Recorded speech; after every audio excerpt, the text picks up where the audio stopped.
What is the role of causation in criminal law? That is to see whether or not the defendant's actions cause the injury complained of. A good case in point would be where there's a melee. There's someone's on the ground has been punched by 4 or 5 guys, and one guy punches him in the face, but he kind of skins him. That doesn't cause the injury, but the other 2 or 3 guys are now kicking him on the ground, and they cause substantial injuries to his face, broken bones and stuff like that.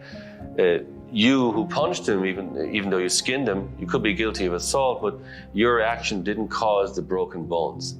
There's no causation between that action and the ultimate outcome. But for the other guys, there is. They kicked him in the face, and he got his jaw broken. So it's easier to establish causation for those guys than it is for the first guy who punched him.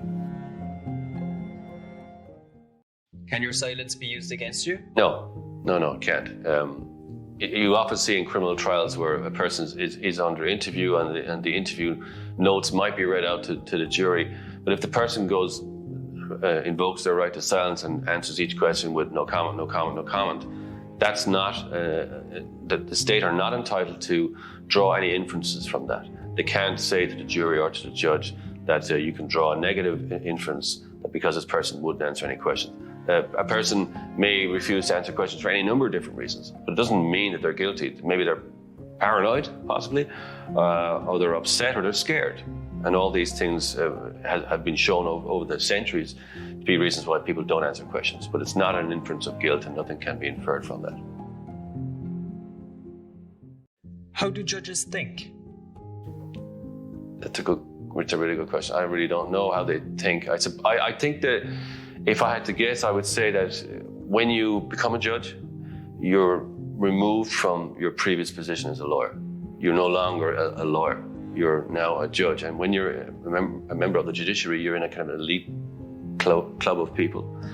Access to that is restricted, and there's certain norms and behaviors that are expected of you once you're there. Once you're in that position, precedent really takes it's a very big thing in their lives, because all of the people that went before them, you have to uphold that tradition of professionalism and to be part of an institution that's respected. So they have to really follow the code of the judiciary that has gone before them, stretching back over 200 or 300 years, and not to do stuff that would maybe bring the judiciary into disrepute. What is actus reus? The actus reus is the guilty act. That's the wrongdoing. In theft, it's stealing. In an assault charge, it's the punching of the person, causing the injury. In public order offences, it's brawling on the street. In offences where you're being charged with engaging in abusive conduct in public, it's shouting abusive obscenities. Drink driving, it's the act of being behind the wheel of a car, driving while intoxicated. That's the actus reus. In all those situations, except drink driving actually, mens rea, the intention to commit those offences is necessary. In drink driving, there is no necessity to prove that you intended to drink and drive. Why is protection against self-incrimination important? It's important because the government can't make you testify against yourself. You're not obliged to help the state make their case against you. They have to make the case against you. You shouldn't have to assist them in helping to prosecute you. That would be perverse. So it's there to protect people in society against the overwhelming power of the state, because the state in its totality is enormously powerful. And when the state moves against you, you are just one individual.